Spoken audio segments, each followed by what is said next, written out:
For today's round of reveals, we only got 2 cards, and so it would be very easy for someone to say, hey, potentially not a lot to talk about. This could be a very short video, but that's where you're wrong, because you know me, I'm long-winded to begin with, and I got plenty to say about the cards, but also today's video, because it's only 2 reveals, feels like a good time to talk about some things not necessarily just related to the cards.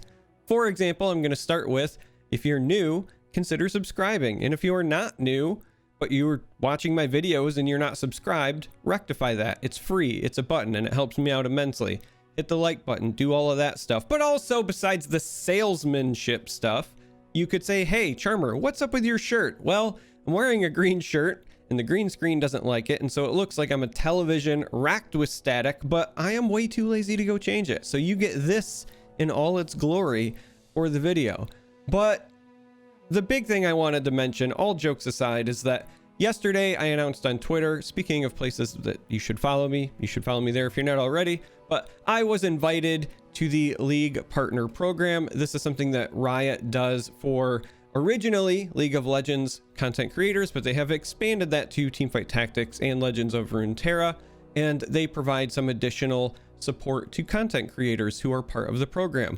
Means I will potentially be able to do giveaways, for example, or get early access to expansions to create content so that you can get some really cool day one videos, that sort of thing. And it means a lot to me because it's, you know, a recognition that I'm making good content and that Riot recognizes that.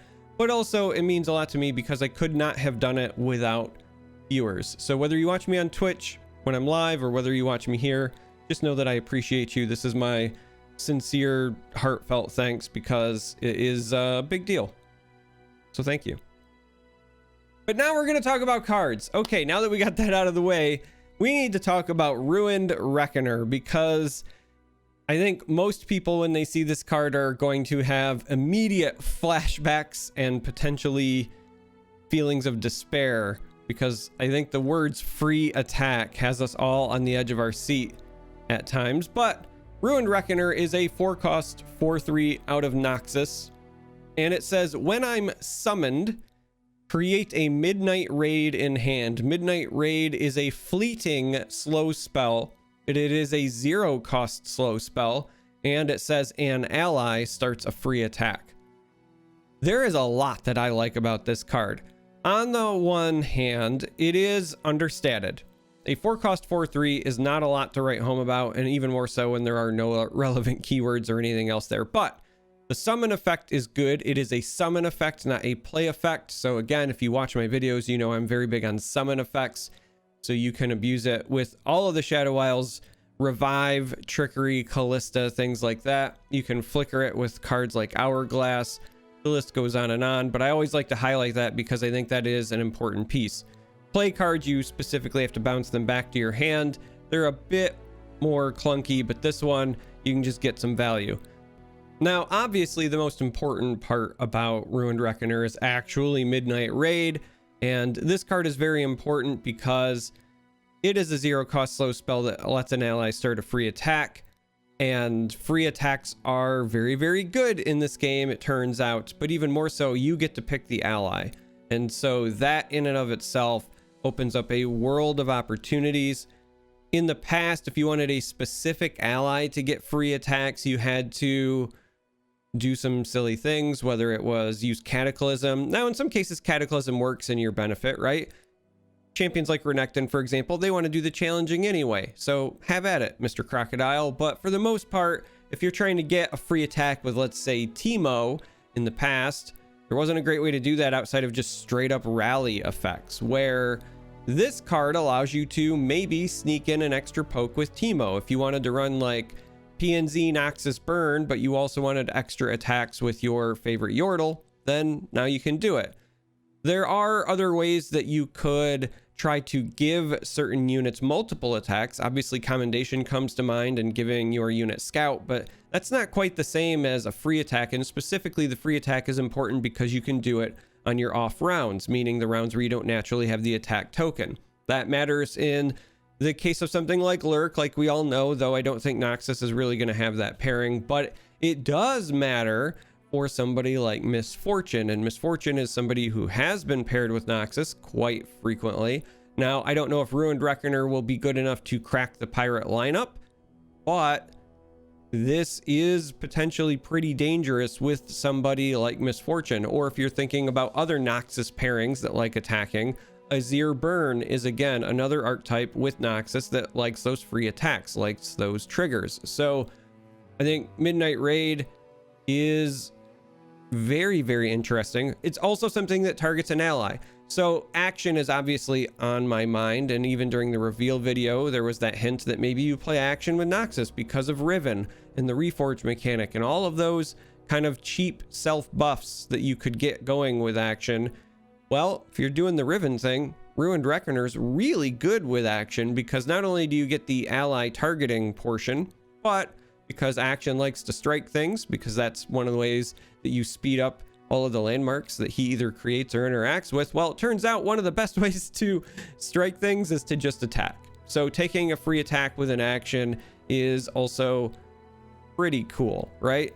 Midnight Raid here is fleeting, so the timing will be important. You'll have to try to catch people again, you know, hopefully when they've spent their mana or they don't have great ways to react to you taking this free attack, because again, it is still the sort of thing where you have to play the slow spell, it has to resolve. There's all of these extra moments where your opponent can stop things via the priority passing back and forth, but this is a pretty powerful effect. And again, the fact that Ruined Reckoner can maybe trigger it more than once because of the summon clause there and all of the other ways that you could abuse this, I think that this will end up finding a home somewhere, even if it's not right away. If this event launches and Ruined Reckoner isn't enough to crack a lineup, I think this is a powerful enough effect that this will be in a deck at some point in the lifespan of this game. Now, one of the things that I find to be very interesting is that this has fleeting, and Action has some pretty powerful stuff with fleeting, and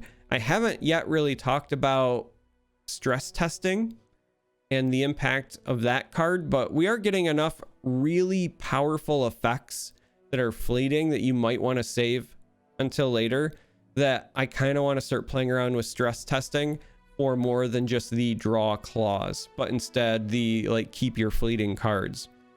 Probably not worth it, but just something that I'm also kind of keeping on my mind at the moment.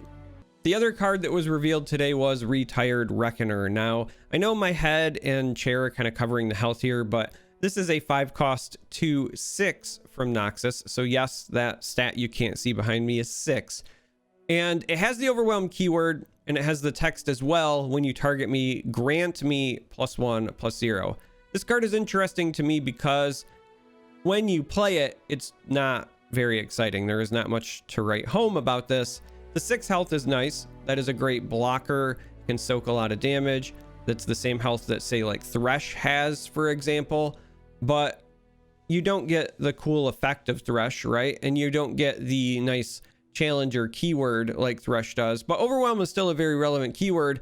And the scaling on this, I think, is a bit deceptive, because a 2/6 feels really bad.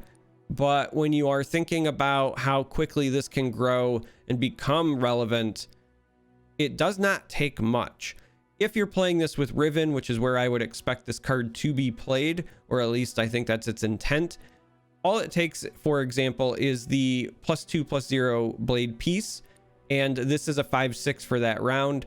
Now, it'll go back down to a 3/6, but you've already started the scaling, and it very quickly jumps up to relevant stats. And if you start factoring in other buffs, even cheap buffs, something like gems, I think this is a great card to pair with Targon and possibly even Taric, for example. If you're looking for an on-curve play, maybe it's Taric on 4, Reckoner on 5, and even a single gem on Taric that's going to copy over to the Reckoner means that the Reckoner is jumping up to a 4/6, a second gem eventually makes it a 6/6, and then so on and so forth. So I think that it would not take much to scale this card. However, I am not a big fan, at least right now, because of the speed of the meta and because of the amazing high impact cards that exist, that's still going to be good enough. think that this card is better than it looks, was what I'm trying to say. But you can be better than you look and still not be good enough. And I think that's where Retired Reckoner is ultimately going to fall. This card could be really annoying in expeditions, but as far as constructed goes, unless we find a way to generate a lot of very cheap cards, and I mean like zero cost self-targeting stuff all in a single turn, I'm not really liking the value. And you'd have to be able to do that like over and over again. I think it just takes way too much to scale this up. A good point of reference is something like Ruin Runner. Ruin Runner, same cost, 5. Yes, you don't get the 6 health, but you still get Overwhelm. You also get Spell Shield, and you get 6 attack, and you still have 4 health, right? That is a trade-off I'm willing to make. I will take not being able to scale to immediately have Spell Shield and a much higher attack. And so, as you can see here, Reckoner I think is fun. It's the sort of card you kind of keep your eye on, because maybe sometime down the road a combo pops up where again you generate, you know, 2 or 3 zero cost self buff cards a turn, and then suddenly Retired Reckoner becomes something that scales very quickly if you don't have an immediate answer. Sure, but that just doesn't exist right now, not in a meaningful way, and so I don't think this card is going to break any competitive lineups. So that's it for the reveals. Only 2 cards. I think Ruined Reckoner is the highlight of today.